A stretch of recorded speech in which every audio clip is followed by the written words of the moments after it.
Hello, आदाब, नमस्कार, सत श्री अकाल श्रोताओं। डॉक्टर भीमराव अंबेडकर यूनिवर्सिटी के कम्युनिटी रेडियो 90.4 मेगाहर्ट्ज जागरा की आवाज पर पूजा आपके साथ एक बार फिर वादे के अनुसार बिल्कुल सही समय पर हाजिर है।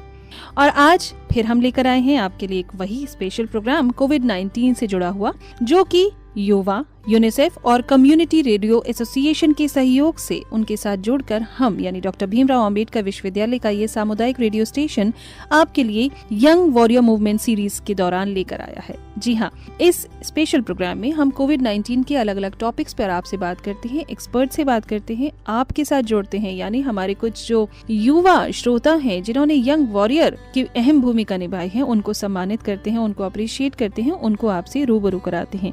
और इसी के साथ अलग अलग टॉपिक्स पर हम बात करते हैं हमारे स्पेशल एक्सपर्ट से। कुछ ऐसे सवाल होते हैं जो आपके दिल में हैं, आपके जहन में हैं, कोविड-19 से जुड़े हुए या रोजमर्रा की जिंदगी से जुड़े हुए, और आप वो हमसे सवाल करते हैं और हम वो सवाल अपने एक्सपर्ट के थ्रू आपको सही और सटीक जानकारी देने की कोशिश करते हैं। माय लवली लिसनर्स, आज हम मानसिक स्वास्थ्य, तनाव और चिंता के विषय पर बात करेंगे। जी हाँ, जिसे हम कहते हैं स्ट्रेस, एंजाइटी एंड डिप्रेशन, जिनको समझना बहुत ही इम्पोर्टेंट है। शुरू करने से पहले हम ये भी आपको जरूर बताना चाहेंगे कि 12 अगस्त को अंतर्राष्ट्रीय युवा दिवस मनाया जाता है, यानी इंटरनेशनल यूथ डे। ये दिवस युवाओं की आवाज, उनके कार्य और पहलों का, यानी उनके जितने भी इनिशिएटिव्स हैं, उनका जश्न मनाने और साथ ही साथ उन्हें अप्रिशिएट करने, उन्हें मुख्य धारा में लाने के लिए और युवाओं के आसपास के सामाजिक, सांस्कृतिक, कानूनी और आर्थिक मुद्दों के बारे में उन्हें जागरूक करने के लिए है। और हमारा तो ये प्रोग्राम ही है सभी युवाओं को सम्मानित करने के लिए, यंग वॉरियर मूवमेंट। दोस्तों, इस साल यंग वॉरियर मूवमेंट के पहल के साथ हम उन सभी युवाओं की सराहना करना और प्रोत्साहित करना चाहते हैं जिन्होंने पिछले लगभग 16 या उससे ज्यादा महीनों में चल रही इस महामारी से डटकर मुकाबला करने में बहुत मेहनत की है, अपने परिवार का, समाज का बहुत ध्यान रखा है और लोगों को सपोर्ट भी किया है, सही जानकारियाँ भी दी हैं। और आज के इस खास टॉपिक पर जो है स्ट्रेस, एंजाइटी और डिप्रेशन, जो कोविड महामारी के दौरान लोगों को चिंता, तनाव या मानसिक स्वास्थ्य से संबंधित जितनी भी परेशानियां झेलनी पड़ी हैं और झेल रहे हैं, उस टॉपिक पर हम बात करेंगे। और वो बात करने के लिए आज हमारे स्टूडियो में जुड़े हैं एक एक्सपर्ट जिनका नाम है डॉक्टर अरुण प्रताप सिकरवार। ये है assistant professor, Dayalbagh deemed university, Agra. आइए उनसे बात करते हैं, बहुत सारी अच्छी इन्फॉर्मेशन लेते हैं और उसके बाद में डेफिनेटली हमेशा जैसे मिलवाती हूँ आपको हमारे एक यंग वॉरियर से जो हमें अप्रोच करके हम तक पहुँच गए, उनसे आपको रूबरू कराएंगे और उनकी लाइफ एक्सपीरियंस के बारे में हम ढेर सारी बातें करेंगे। लेकिन सबसे पहले हम बात करेंगे आज के हमारे एक्सपर्ट डॉक्टर अरुण प्रताप सिकरवार जी से। डॉक्टर अरुण प्रताप सिकरवार जी, आप हैं assistant professor, Dayalbagh university, Agra से। सर, आपका हमारे स्टूडियो में हमारे इस कार्यक्रम में बहुत बहुत स्वागत है। धन्यवाद, मुझे खुशी हुई। हमें भी बहुत खुशी। डॉक्टर साहब, आप समय निकालकर हमारे साथ जुड़े हैं और आज के कार्यक्रम में हम खास तौर से बात कर रहे हैं कोविड-19 बीमारी के दौरान जो लोगों को स्ट्रेस, एंजाइटी और डिप्रेशन ये झेलना पड़ रहा है। बहुत आम हो गया है ये सुनना डॉक्टर साहब कि किसी भी छोटी उम्र के व्यक्ति को या किसी भी बड़ी उम्र के व्यक्ति को आज के समय पे डिप्रेशन है, और ये कोविड पेशेंट्स के साथ साथ उनके परिवार में भी देखने के लिए मिल रहा है। तो इस पर कुछ डॉक्टर साहब हमें जानकारी दीजिए। जैसा कि हमें पता है, कोविड-19 पिछले 1 साल 6 महीने हो गए करीब करीब, और तब से ये लगातार हमारे साथ जीवन में चल रहा है और इसकी वजह से बहुत सारी कैजुअलिटीज़ और क्या कुछ नहीं हो रहा है। अभी रिसेंटली एक वर्ड दिया गया था, इन्फोडेमिक्स। जैसे पेंडेमिक होता है उसी तरह से इन्फोडेमिक्स। तो देखा ये जा रहा है कि इस समय क्योंकि लोग लॉकडाउन के दौरान अपने घरों पर थे, तो मिस इन्फॉर्मेशन का इन्फोडेमिक्स हुआ है। मींस एक गलत इन्फॉर्मेशन की बाढ़ सी आ गई है, और स्पेशली सोशल मीडिया की वजह से और टेलीविज़न को ज़्यादा देखने से बहुत सारी नेगेटिव न्यूज़ हमारे दिमाग को गई है। नेचुरल डेथ देखना एक स्वाभाविक चीज़ है, वो सब हमारे जीवन में होता है, लेकिन क्योंकि कोविड-19 में बहुत सारी कैजुअलिटीज़ हुई, not only in our country but throughout the world, वो चीज़ें नेगेटिवली एक हमारे माइंड को अफेक्ट कर रही हैं, और इस तरह से बहुत सारे लोगों में स्ट्रेस और फिर एंग्जाइटी और डिप्रेशन की ओर लेके गई हैं। तो ये देखा गया है कि क्योंकि मनुष्य के लिए शारीरिक और मानसिक स्वास्थ्य होना दोनों ही जरूरी है, लेकिन क्योंकि मानसिक स्वास्थ्य उन लोगों का अच्छा नहीं रह पा रहा है जो कि बीमार नहीं हुए, जबकि जिसको बीमारी होगी उसे तो शारीरिक बीमारी होगी है। तो इस तरह से ह्यूमन सिविलाइजेशन पर या ह्यूमंस पर इसका दोनों एस्पेक्ट पर फर्क पड़ रहा है, जी जी। शारीरिक और और मानसिक लेवल ये भी पर। कहा जा सकता है डॉक्टर साहब कि ये बीमारी ही कोविड-19 महामारी कुछ इस तरह की आई कि जिसमें पेशेंट को भी ये अनसर्टेनिटी रही कि भाई मेरे साथ अगला स्टेप क्या हो सकता है, अगले दिन मेरे साथ क्या हो सकता है, और वहीं पर उसके परिवार में भी ये कन्फ्यूजन बना रहा कि कब क्या किसको हो जाए। और दूसरा ये भी हम कह सकते हैं कि ये महामारी कुछ इस तरह की भी आई है कि अपने ही लोग अपने परिवारजन के पास जिसकी डेड बॉडी है उसको ना हाथ लगा सकते ना उसके पास जा सकते। तो आई थिंक ये एक फियर, ये जो एक डर है लोगों के अंदर, उसी की वजह से ये स्ट्रेस, एंजाइटी और डिप्रेशन बना। जी बिल्कुल सही कहा। कोविड-19 क्योंकि एक कॉन्टेजियस डिजीज़ है एक वायरस के थ्रू, तो ओबियसली ये क्योंकि हवा के थ्रू जब ड्रॉपलेट्स कोविड-19 पेशेंट के या ऐसे मृतक शरीर के पास से दूसरे को ना जाएं, तो इसलिए लोग इवन अपने डेड रिलेटिव्स की या उसकी डेड बॉडीज़ को भी सही तरह नहीं देख पाए या उनका क्रिमेशन नहीं कर पाए। अगला सवाल मैं आपसे ये करना चाहूंगी डॉक्टर साहब कि बेसिकली बहुत ही आसान शब्दों में हमारे सभी दर्शकों को और श्रोताओं को प्लीज आप बताइए कि ये स्ट्रेस, एंजाइटी और डिप्रेशन है क्या? क्योंकि अगर आज के समय पर देखा जाए तो युवा भी कहने लगते हैं पढ़ाई का इतना बोझ है भाई कि मुझे तो डिप्रेशन हो रहा है, मुझे स्ट्रेस हो रहा है, मुझे एंजाइटी फील हो रही है, लेकिन लोग सही तरह से इसका मतलब नहीं जानते हैं। तो आसान शब्दों में इसके बारे में बताइए। देखिए, ह्यूमन सिविलाइजेशन के दौरान थ्रू द नेचर ह्यूमंस को 5 सेंसेस मिले हैं, जिसमें आँख, नाक, जीभ, ईयर और टच रिसेप्टर्स इस तरह से होते हैं। इन्हीं चीज़ों को लेके एक ह्यूमंस में इमोशंस स्टार्ट हुए विद द सिविलाइजेशन। उन इमोशंस में जैसे स्माइल, एंगर, हेट इस तरह से आते हैं। जी। इसी में से एक फियर भी एक इमोशंस होता है। डर डर होना, डर एक अच्छी चीज़ होती है। और आप देख सकते हैं कि जब बचपन में एक बच्चा होता है तो उसे कई सारे डर रहते हैं, जैसे बिजली को तार को न छूना भी एक फियर है। ये भी हम ही बच्चे के अंदर डालते हैं ये डर। ये फियर होना एक जरूरी है। फियर से एक ह्यूमन सर्वाइवल में अवॉइड करने की टेंडेंसी आती है। जी। जब फियर एक्सेसिव हो जाता है तब स्ट्रेस डेवलप होता है। अच्छा। और स्ट्रेस के समय ह्यूमन बॉडी में कॉर्टिसोल हार्मोन होता है। कॉर्टिसोल हार्मोन की अमाउंट बढ़ जाती है ब्लड में और तब स्ट्रेस कॉज होता है। स्ट्रेस 2 तरीके का है, यू स्ट्रेस और एक distress. You stress is for positive purpose, जैसे कि प्लेयर्स में होता है या जिसमें एग्जाम देने की प्रवृत्ति होती है और रात को हम जब पढ़ रहे होते हैं that time it is you stress, और ये एक पॉजिटिव आउटकम के लिए होता है। जबकि डिस्ट्रेस नेगेटिव एस्पेक्ट के लिए होता है।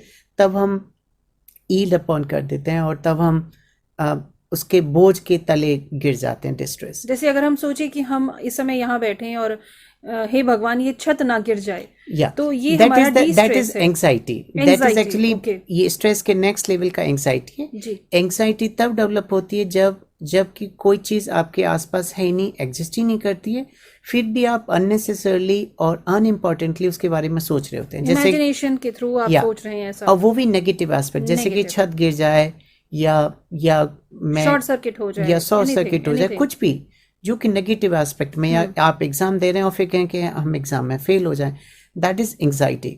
अब कोविड-19 में एंग्जाइटी ऐसे हो रही है कि जैसे बहुत सारे लोग जो बीमार नहीं हुए अभी तक या बचे हुए हैं, उनमें कई लोगों में एंग्जाइटी है कि वो पब्लिक में जाने से डर रहे हैं, उनमें एक फोबिया क्रिएट हो गया है और वो इसी डर के मारे कि अगले 3rd वेव में हमें कुछ हो जाएगा या वह मर जाएंगे या पता नहीं क्या होगा। That is called anxiety. So anxiety is the next level of stress and stress, anxiety, and the last comes depression. Depression is a persistent problem.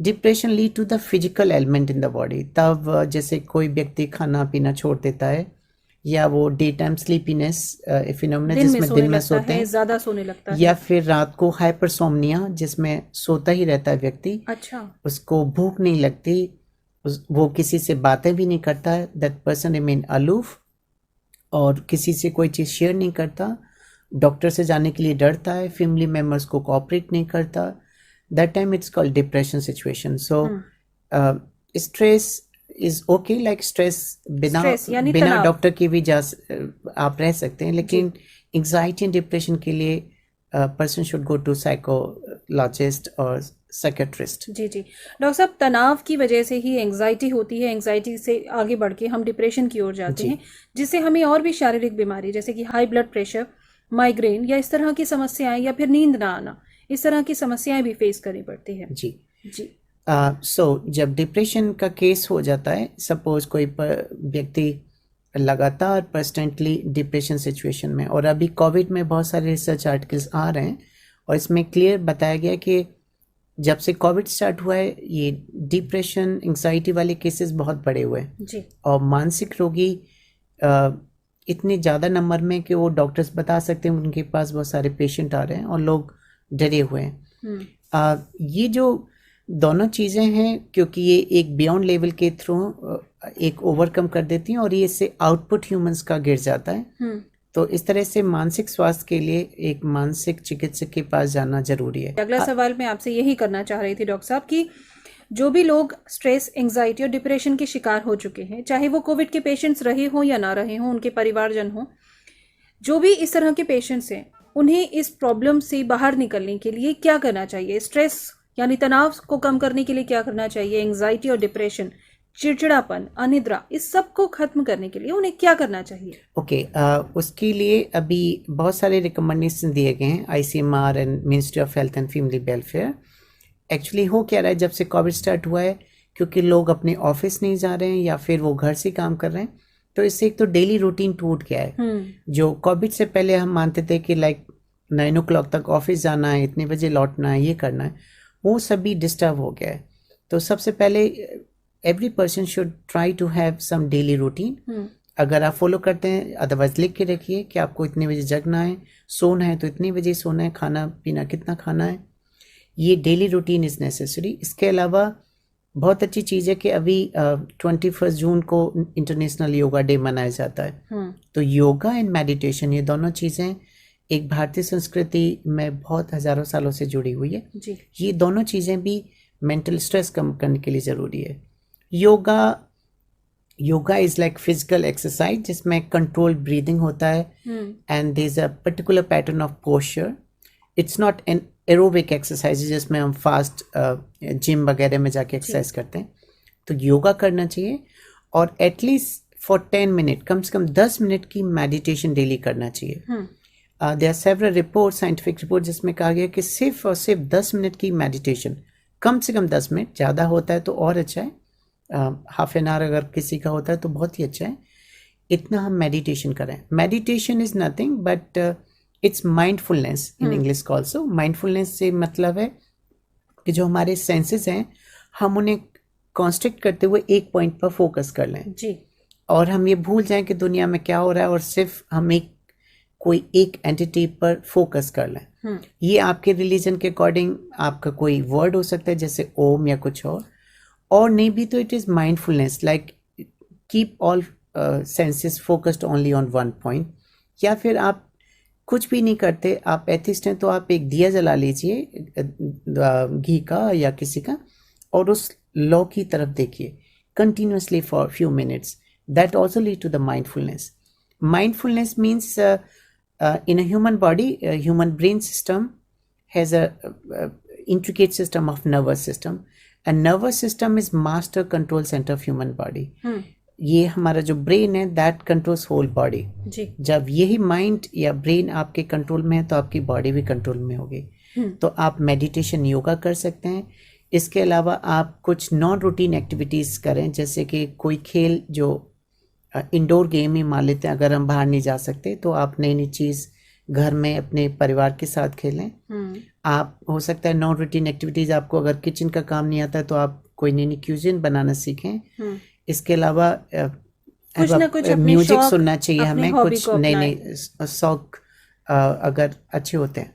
इसके अलावा एंड्रॉयड फ़ोन पर आजकल बहुत सारे mind games, brain mapping games ये भी available हैं, वहाँ पे भी आप मदद ले सकते हैं। इसके अलावा अभी बहुत सारे हेल्पलाइन आ रहे हैं जैसे युवा, इस तरह के ऐप हैं यूनिसेफ के थ्रू, या उन हेल्पलाइन पे जाके आप अपनी बातें बोल सकते हैं जी। यानी तो किसी साइकाइट्रिस्ट से भी आप कंसल्ट कीजिए, किसी से अपने ऑनलाइन सर्विसेज और वो फ्री ऑफ कॉस्ट हैं, आप मन की बात कर सकते हैं। और इसके अलावा स्ट्रेस, डिस्ट्रेस, ये सब चीज़ें कम करने के लिए हमें खूब बोलना चाहिए। आप ऑनलाइन वीडियो के थ्रू अपने दोस्तों से जुड़ सकते हैं, आप शेयर करें अपनी कोई अगर मिस्टेक, प्रॉब्लम कुछ भी है, जितना आप शेयर करेंगे अपनी मेंटल स्ट्रेस को, उतना ही वो कम होगा। बहुत और अच्छा। अगर हर चीज़ अपने अंदर रखेंगे तो ये चीज़ एक दिन एक्यूमुलेट होके फिर आपके साथ प्रॉब्लम क्रिएट जी करेगी जी किसी जी। डिजीज को और लेके। वही होता है कि जब हम तनाव को अपने ऊपर हावी होने देते हैं तो एंग्जाइटी यानी शारीरिक परेशानी और उसके साथ साथ डिप्रेशन, ऐसी सिचुएशन आ जाती है कि जब व्यक्ति किसी से मिलना जुलना बंद कर देता है। अगर खा रहा है तो बहुत ज़्यादा खा रहा है, नहीं खा रहा तो बिल्कुल नहीं खा रहा, जी बहुत ज़्यादा सोना भी शुरू कर देता है या फिर बिल्कुल नींद भी उड़ जाती है। इस सिचुएशन में आ जाता है। तो ऐसे में डॉक्टर साहब, अगर हमारे घर पर या फिर हमारे आसपास कोई भी ऐसा व्यक्ति है जो स्ट्रेस, एंग्जाइटी या फिर डिप्रेशन का शिकार हुआ है, तो परिवार की और समाज की ऐसे में बहुत अहम भूमिका है, भूमिका बहुत बढ़ जाती है। किस तरह से, बताइए हमारे लोगों को। इसके लिए मैं ये कहूँगा कि सबसे पहले परिवारी जन जो आपस में हैं उन सभी को एक दूसरे पर एक नज़र रखनी होगी कि कोई बदलाव तो नहीं आ रहे हैं किसी के व्यवहार में, लाइक सोशल बिहेवियर या मेंटल बिहेवियर में हाँ, कोई कोई बहुत ज्यादा एब्रप्ट चेंजेस चिड़चिड़ा आ तो रहे हैं नहीं या हो कोई रहा है। चिड़चिड़ा हो रहा है या अलूफ हो रहा है, चुप रह रहा है, किसी को बात शेयर नहीं कर रहा है, या उसकी एक्टिविटीज़ में चेंज आ रहा है, या कोई ड्रग्स या कोई टोबैको इस तरह का कोई एडिक्शन तो नहीं बढ़ रहा है। ये समय हमें एक दूसरे पे ऑब्जर्व करना चाहिए। जी बिल्कुल। और सबसे पहले तो डॉक्टर के तो बाद में आती है, पहले परिवारीजन ही उसके लिए बिल्कुल सही एक बात। सबसे बड़ा सपोर्ट होता है। तो जो भी घर में बड़ा है या कोई सीनियर है उसे घर में ही उसके बारे में पता लगाना चाहिए। इसके अलावा आपकी जिम्मेदारी बनती है एक सामाजिक व्यक्ति होने के नाते कि आप अड़ोस पड़ोस में भी अगर कोई ऐसा कोई केस है तो उसे मदद करें या किसी फ़ोन के थ्रू उसकी काउंसलिंग कराएं किसी साइकोलॉजिस्ट के थ्रू। और अगर ज़्यादा ही पर्सनेंटली ये मेंटल हेल्थ प्रॉब्लम उसके शारीरिक क्षमता को अफेक्ट कर रही है तो उसे ज़रूर डॉक्टर तक ले जाने की कोशिश करनी चाहिए, या किसी मेडिकल कॉलेज को या गवर्नमेंट मेडिकल कॉलेज सेंटर्स में साइकोलॉजिस्ट के पास ले जाना चाहिए। किसी अच्छे मनोचिकित्सक से सलाह जरूर लेनी चाहिए। इसमें कोई बुराई भी नहीं है डॉक्टर साहब, लेकिन बात वही आती है कि लोग मनोचिकित्सक के पास जाने को ये समझते हैं कि शायद लोग हमें पागल समझ रहे हैं या समाज क्या कहेगा। इस फियर को, इस डर को कम करता है हमारा परिवार का सपोर्ट। जी।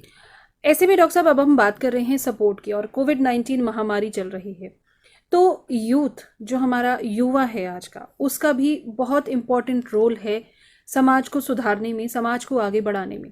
तो आपका हमारे युवाओं को लेकर इस स्ट्रेस, एंग्जाइटी और डिप्रेशन, भाई ऑनलाइन क्लासेस चल रही हैं तो भी बच्चे परेशान हैं, स्कूल नहीं खुल रहे हैं तो भी बच्चे परेशान हैं, पास हो रहे हैं तो भी परेशान हैं कि कैसे भाई अब, और प्रॉब्लम तो है ही, करियर को लेके बच्चे भी परेशान हैं, उनके माँ बाप भी परेशान हैं, और घर पर रहकर यूथ चिड़चिड़ा भी हो गया है, अपना मनमौजी भी हो गया है, तो माँ बाप और बच्चे सभी परेशान हैं। लेकिन मैं चाहती हूँ कि आप हमारे श्रोताओं को, हमारे दर्शकों को कुछ ऐसा संदेश दें कि 10 से 30 साल तक के जितने भी हमारे युवा हैं वो कुछ ऐसा काम करें कि हमारे समाज को उससे फायदा हो।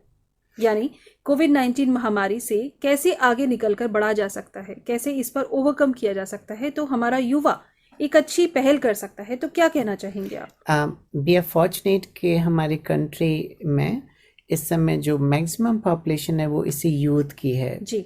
शायद हमारी जो एवरेज एज है वो अराउंड 28 ईयर्स है जी। और ये एक बहुत बड़ा एसेट है हमारे ह्यूमन रिसोर्स के लिए, कंट्री के लिए। तो सबसे ज़्यादा अगर क्योंकि पॉपुलेशन है सो दे आर ऑल्सो वल्नरेबल। अभी हो ये रहा है कि कोविड में सभी आयु वर्ग के लोग अफेक्ट हुए हैं और यंगस्टर्स भी हुए हैं। अब यंगस्टर्स में जैसे युवा यूनिसेफ के थ्रू कई प्रोग्राम हैं, एनएसएस के प्रोग्राम हैं, और जाने कितने सोशल प्लेटफॉर्म्स भी हैं जहाँ पर युवा आपस में एक दूसरे को ऑब्जर्व करें। मैं मानता हूँ कि बहुत सारे कॉलेजेस और यूनिवर्सिटी अभी ओपन नहीं हुए हैं तो उनका मिलना जुलना उतना नहीं है, लेकिन सोशल प्लेटफॉर्म पे, सोशल मीडिया के थ्रू, वीडियो कॉन्फ्रेंसिंग या वीडियो चैट के through they should keep interacting और एक दूसरे को बात शेयर करनी चाहिए। जो सेम एज के हैं, एटलीस्ट वो होते भी हैं, एक दूसरे को शेयर कर रहे हैं। और किसी किसी के लिए तो बहुत फॉर्चुनेटली उनके माँ बाप भी एक अच्छे दोस्त की तरह ही बिहेव कर रहे होते हैं, तो उन्हें उनसे शेयर करना चाहिए। ऐसे समाज में, क्योंकि हमारी कंट्री में इकोलॉजिकल एस्पेक्ट एक मेन पार्ट है, तो मेरी गुजारिश है कि सभी यूथ इकोसिस्टम को ध्यान में रख के, जैसे अभी बरसात का समय है तो पेड़ लगा सकते हैं, एक दूसरे की मदद कर सकते हैं, सोशल सर्विस, अपनी कॉलोनी में स्वच्छता को बढ़ा सकते हैं, जो कि भारत सरकार की एक योजना में से एक है हमारे माननीय प्रधानमंत्री का। और अभी 12 अगस्त को अंतर्राष्ट्रीय युवा दिवस होगा। उस दिन बढ़ चढ़ के वो हिस्सा लें और समाज के लिए भी किसी प्रायोजिक प्रोग्राम्स में उनके लिए मदद करने को तैयार है। बिल्कुल बिल्कुल। और युवा ऐसे भी मदद कर सकता है कि अपने आस पड़ोस में या फिर अपने परिवारजन में जिन लोगों का वैक्सीनेशन नहीं हुआ है उनका वैक्सीनेशन कराए और कोविड-19 से जुड़ी हुई जितनी भी भ्रांतियां हैं उनको खत्म करके सही जानकारी खुद प्राप्त करे और फिर लोगों तक जन जन तक पहुंचाए। इसमें हमारा युवा काफ़ी मदद हमारे लिए कर सकता है। मैंने देखा है कि बहुत सारे यंगस्टर्स वो अपने अड़ोस पड़ोस के लोगों के लिए वो ऐप के थ्रू उनके रजिस्ट्रेशन कराने में मदद कर रहे हैं कि वैक्सीन की डेट कहाँ पर लेनी है, कौन सा साइट लोकेशन है, एंड दे हेल्पिंग। वो उन्हें हॉस्पिटल ले जाके उनकी मदद भी कर रहे हैं। इवन मैंने भी कई लोगों को वैक्सीन लगवाई अपने रिसोर्सेज के थ्रू। तो डॉक्टर साहब आज आपसे बात करके बहुत अच्छा लगा। एक बार फिर कोविड-19 सिचुएशन पर हमने बहुत सारी बातें की हैं और खासतौर से हमने बात की है स्ट्रेस, एंग्जाइटी और डिप्रेशन पर जी। तो चलते चलते अब आप हमारे रेडियो के सभी श्रोताओं को, दर्शकों को जो हमें यूट्यूब चैनल पर भी देख रहे हैं, आप क्या संदेश देना चाहते हैं? देखिए, कोविड-19 जो डिजीज़ है, आई नो इसने बहुत अफेक्ट किया है और बहुत सारा इरिवर्सिबल लॉस भी किया है इसने ह्यूमन सोसाइटी के लिए। लेकिन nothing is permanent in the world, everything is dynamic. So एक दिन हमें इससे उभर के बाहर आना है और लाइफ ऐसे ही रन नहीं करेगी। We have to go further. हो सकता है हमें प्रिकॉशंस रखने, अपने मास्क का भी यूज़ करना है, हमें अपने आप को वैक्सीनेट होना है, प्लस हमें अपने समाज में जो कि भ्रांतियाँ हैं या बहुत सारा फेक न्यूज़ है उसे आप मिनिमाइज़ करें, लोगों को साइंटिफिक एस्पेक्ट में एक्सप्लेन करें कि क्या सही है क्या गलत है। प्लस हमें उन नीडी व्यक्तियों के लिए भी मदद करनी चाहिए, जैसे किसी को वैक्सीन लगवानी है या उसे ऐप के थ्रू रजिस्ट्रेशन कराना है या उस साइट पर ले जाना है। ये सब भी हमें करते रहना है और हमें अपने मानसिक एवं स्वास्थ्य को प्रॉपर रखने के लिए गेम्स या कुछ ऐसी एक्टिविटी जो आपको स्वस्थ रखे उन पर ध्यान देना है। बिल्कुल बिल्कुल। और हम मानसिक रूप से स्वस्थ तब भी रह सकते हैं जब हम दूसरों की मदद करें, क्योंकि इस कोविड सिचुएशन में जहां लोग मानसिक रूप से, शारीरिक रूप से टूट चुके हैं, वहीं कई लोगों को फाइनेंशियल लॉस बहुत ज़्यादा हुआ है। तो ऐसे में अगर कोई आस पड़ोस में हमारे ज़रूरतमंद हमें मिलता है तो हम उसकी मदद करें, जिस तरह से भी कर सकते हैं, जैसे भी कर सकते हैं, और अपने दिल को, अपने दिमाग को सुकून में रखें। और इसके साथ साथ SMS का पालन करना तो डॉक्टर साहब बहुत ज़रूरी है, यानी कि कोविड प्रोटोकॉल्स का सोशल डिस्टेंसिंग हमें रखनी है। सोशल डिस्टेंसिंग न रख के हम लोग फिजिकल डिस्टेंस रखें, वो ज़्यादा अच्छा है, जैसे हम भी फॉलो कर रहे हैं इस वक्त स्टूडियो में। और इसके साथ ही मास्क और सैनिटाइजर या फिर साबुन और पानी से अच्छे से हम हाथ धोते रहें समय समय पर। तो डॉक्टर अरुण प्रताप सिकरवार जी, आप हैं असिस्टेंट प्रोफेसर दयालबाग यूनिवर्सिटी से। सर, आज आप अपना कीमती समय निकालकर हमारे स्टूडियो में आए, इतनी बेहतरीन जानकारियां आपने हमारे साथ शेयर की हैं। Thank you so much for being with us. धन्यवाद। नमस्कार। नमस्ते। तो ये थे हमारे एक्सपर्ट डॉक्टर अरुण प्रताप सिकरवार जी, जो हैं assistant professor Dayalbagh deemed university Agra, जिन्होंने आज हमसे बहुत अच्छी इन्फॉर्मेशन शेयर करी है श्रोताओं स्ट्रेस, एंग्जाइटी और डिप्रेशन पर, जो तनाव, चिंता और मानसिक स्वास्थ्य पर हमारे नुकसान पहुंचा इस कोविड महामारी के दौरान, इससे कैसे ओवरकम करना है, बेसिकली ये है क्या, ये हमने बहुत अच्छे से जाना और समझ लिया है। मैं भी आपसे यही कहना चाहती हूँ कि जितने हमारे आसपास के लोग हैं, हमारे परिवार के लोग हैं, समाज के लोग हैं, जो भी, हम युवाओं का ये उद्देश्य होना चाहिए कि हम सभी को सही और सटीक जानकारी पहुंचाएं, सभी को वैक्सीनेशन के लिए प्रमोट करें। भाई, बड़े लोग मोबाइल एक्सेस नहीं कर पाते हैं, एंड्रॉइड फोन ज्यादा यूज नहीं कर पाते हैं, तो हमारा कर्तव्य बनता है कि हम उनकी मदद करें, उनका रजिस्ट्रेशन कराएं, उन्हें उनके वैक्सीनेशन के लिए लेके जाएं, उन्हें सब चीजें समझाएं अच्छे से, और साथ ही साथ कोविड-19 के जितने भी प्रोटोकॉल्स हैं, जो सरकार के प्रोटोकॉल्स हैं, नियम कायदे कानून है, उसके लिए भी लोगों को समय समय पर जागरूक करते रहें और खुद भी प्रॉपरली फॉलो करें। और अब कार्यक्रम में, जैसे कि मैंने आपसे वादा किया था कि अब मैं आपको हमारे आज के यंग वॉरियर से रूबरू करवाऊंगी, तो आइए हमारे जो आज की यंग वॉरियर हैं, जानते हैं उन्होंने कैसे इस कोविड-19 महामारी पर जीत हासिल करी है। डॉक्टर भीमराव अंबेडकर यूनिवर्सिटी के कम्युनिटी रेडियो 90.4 आगरा की आवाज पर आज हम बहुत बहुत सराहना करना चाहते हैं, बहुत बहुत स्वागत करना चाहते हैं हमारे आज के यंग वॉरियर का, जिनका नाम है विकेश। विकेश जी, आपका हमारे रेडियो पर बहुत बहुत स्वागत है। धन्यवाद मैडम। आज के यंग वॉरियर मतलब हमने आपको सिलेक्ट भी किया है क्योंकि आपके घर में भी कुछ ऐसी सिचुएशन रही कोविड महामारी के दौरान कि आपने स्ट्रेस, एंजाइटी और डिप्रेशन को अपने और अपने परिवार पर हावी नहीं होने दिया। तो कुछ शुरू से बताइए कि हुआ क्या था विकेश जी? एक्चुअली अप्रैल में मेरे पेरेंट्स को कोविड इन्फेक्टेड हुए थे और मैं भी बाहर रहता हूँ, फील्ड वर्क रहता है मेरा एज ए सेल्स प्रोफाइल में, तो मुझे भी इन्फेक्शन हुआ था और इसके इन्फेक्शन की वजह से घर में काफी नेगेटिविटी हो चुकी थी। तो घर में योगा करना है, मोटिवेट करना है और चीजों को जो गवर्नमेंट लॉज थे उनको फॉलो अप करते हुए सारी चीजों को इनरोल किया है, उनको फॉलो अप किया है और घर में का एटमोस्फेयर लाइट मोड पे रखा है जिससे कि कोई टेंशन ना हो। साथ साथ जो भी प्रोटोकॉल्स थे कोविड के वो हमने उनको अप्लाइड करा है। और जैसे होता है कि पेरेंट्स की दिक्कत में आ जाते हैं, हम भी टेंशन में होते हैं, तो उन चीजों को रिमूव करने के लिए हम लोग घर से दूर से ही रहकर के जरूरत होती तो फोन से या वीडियो कॉल से बात कर लेते थे। But at the time we try to atmosphere को हमने कोशिश करी कि बिल्कुल लाइट मोड पे पॉजिटिव रखा जाए, चाहे वो घर वालों से बात करनी हो, चाहे वो दोस्तों से बात करनी हो, चाहे वो किसी भी तरह से हो। तो काफी तरह से हम लोगों ने कुछ सारी चीजें हम लोगों ने साइमल्टेनियसली करते गए, तो काफी चीजें इम्पैक्टेड थी इस चीजों में। तो विकेश जी काफी बड़ा आपके लिए भी ये चैलेंज रहा होगा कि पहले आपको कोविड इन्फेक्शन हुआ, माँ बाप उस समय आपके ठीक थे, फिर पेरेंट्स आपके दोनों ही इन्फेक्टेड हो गए, तो काफी बड़ा एक चैलेंज ये आप सभी ने फेस किया, जिससे मुझे लगता है अहम भूमिका आपने ही निभाई पॉजिटिव सोच को अपने घर में ला करके। तो किस तरह के माहौल को आप क्रिएट करके रखते थे जिससे कि पेरेंट्स को या आप लोगों को टेंशन ना हो, स्ट्रेस ना हो? आपको भी जरूर हुआ होगा स्ट्रेस। बिल्कुल स्ट्रेस हुआ था, बिल्कुल होना लाजमी सी बात है। जब पेरेंट्स भी इन्फेक्टेड और मैं भी इन्फेक्टेड हूँ, करने वाला देखने वाला सब मैं ही हूँ। सबसे बड़ी बात तो घर के सामान को मैनेज करना, बाहर की चीजें लाना, दवाइयां लाना, वो कैसे मैनेज करना है। और घर में पेरेंट्स को भी लाइटर मोड पे रखने के लिए सीधा सा फंडा था जो मैंने किया है कि किसी भी चीज में पैनिक नहीं होना है। जो दवाइयां हैं वो प्रॉपर खाइए, खाना पूरा खाइए और आराम करिए। जो गवर्नमेंट लॉज हैं, हाथ धोना है, प्रिकॉशंस रखना है, दूर रहना है, मास्क पहन के रहना है, उन चीजों को फॉलो किया है। जब इन चीजों को फॉलो किया है और सबसे बड़ी बात जो होती है कि टेंशन नहीं लेना है और आपका खाना पीना जब अच्छा रहता है तो चीजें इंप्रूव होती हैं। तो इन सब चीजों को मेंटेन करते हुए हमने चीजों को रिकवर किया है। बिल्कुल, आपने बहुत अच्छी बात कही कि टेंशन नहीं लेनी है। तो टेंशन को ओवरकम करने के लिए, क्योंकि देखिए माँ बाप को अपने बच्चों की और बच्चों को अपने माँ बाप की ऑटोमेटिकली टेंशन हो ही जाती है। और ये महामारी भी कुछ इस तरह की है कि बहुत ज्यादा, सबसे ज्यादा शरीर के साथ साथ मानसिक दबाव सभी पर बना रहा। तो इस टेंशन को, स्ट्रेस को ओवरकम करने के लिए, इस पर जीत हासिल करने के लिए क्या सॉल्यूशन निकाला आप लोगों ने? ज्यादा कुछ नहीं, टीवी देखिए, वीडियोस देखिए, जो नेगेटिव वाइब से उनसे दूर रहिए, पॉजिटिव चीजें वीडियो देखिए, पढ़िए, अच्छी चीजें पढ़िए।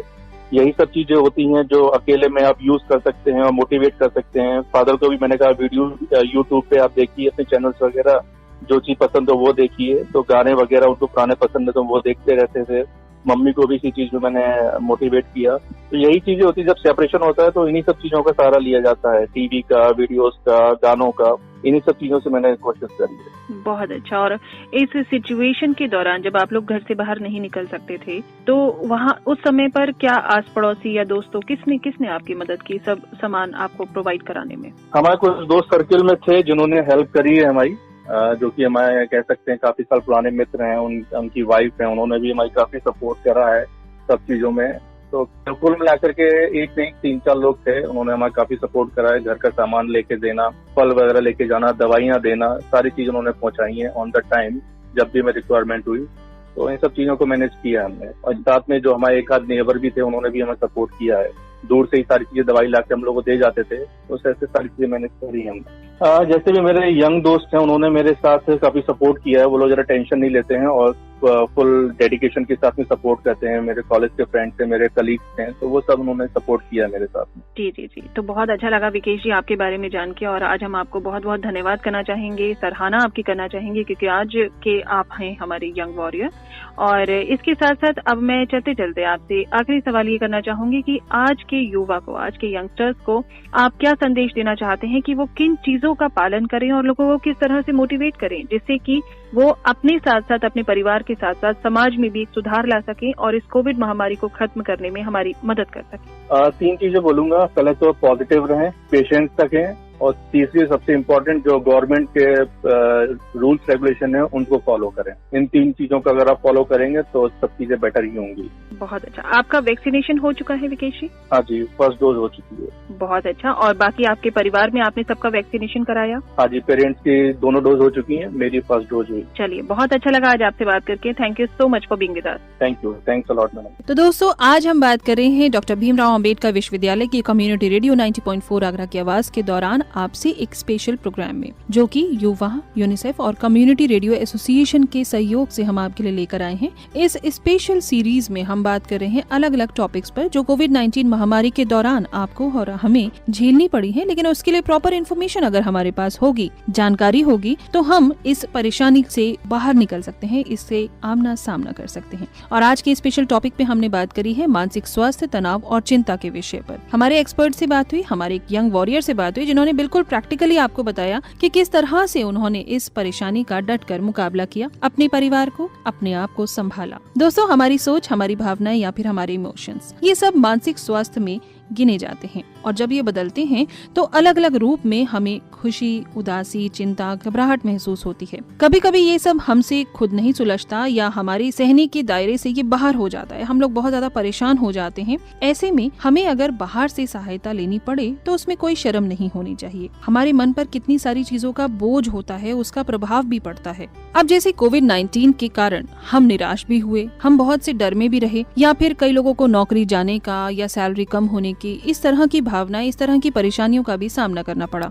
साथ ही साथ हर वक्त अपनों की चिंता हमें सताई रहती थी कि कभी हमारे परिवारजन को कुछ ना हो जाए या हमें कुछ ना हो जाए। छोटे बच्चे स्कूल नहीं जा पा रहे थे, बड़े बच्चे कॉलेज नहीं जा पा रहे थे, ऑनलाइन क्लासेस चल रही थी, अभी भी चल रही हैं।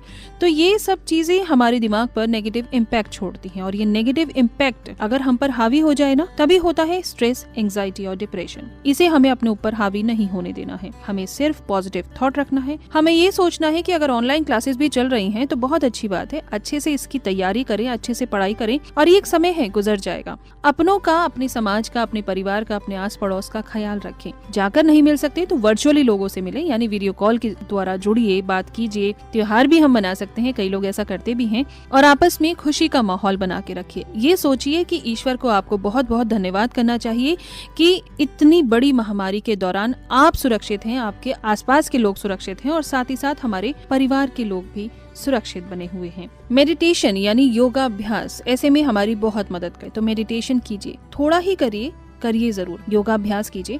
बाहर अगर आप जा सकते हैं निकलने के लिए, थोड़ा वॉक के लिए, थोड़ा टहलने के लिए खुली ताजी हवा में, तो जरूर जाइए। लेकिन मेडिटेशन एक साफ सुथरी जगह पर सुकून से बैठकर डेली रूटीन में जरूर कीजिए। चाहे आप 10 मिनट से धीरे धीरे शुरुआत कर दीजिए, लेकिन एक एक्सपर्ट की राय लेके ना मेडिटेशन जरूर कीजिए। अपने परिवार को भी प्रमोट कीजिए, अपने घर के बड़े बुजुर्गों को, बच्चों को भी प्रमोट कीजिए कि वो मेडिटेट जरूर करें। और मेडिटेट करते समय सिर्फ और सिर्फ ये ईश्वर को धन्यवाद कीजिए कि बहुत बहुत धन्यवाद कि आप, आपका परिवार सब सुरक्षित हैं। बाकी पैसा तो आना जाना लगा रहता है, नौकरी आने जाने लगी रहती है, सब वापस आ ही जाएगा। आप सही तो सब कुछ सही। तो फिलहाल श्रोताओं, अब मेरा आज के इस कार्यक्रम के साथ आपसे विदा लेने का समय नजदीक आ गया है, लेकिन चलते चलते आपको ये दोबारा जरूर बता के जाना चाहूंगी कि हमारे जितने भी यंगस्टर्स हैं, हमारे जितने भी युवा हैं, भाई आपको हम अप्रिशिएट करना चाहते हैं, बहुत बहुत धन्यवाद करना चाहते हैं कि आपने कोविड-19 महामारी के दौरान बहुत अच्छे काम किए हैं, बहुत अच्छी पहल की है। तो हमारे फेसबुक पेज से जुड़ जाइए। आपको सिंपली इतना करना है कि आप हमारा फेसबुक पेज जो है 90.4 आगरा की आवाज, 90.4 आगरा की आवाज, उस पर मैसेंजर पे जाके अपना पोस्ट डालिए। आपने जो अच्छे काम किए हैं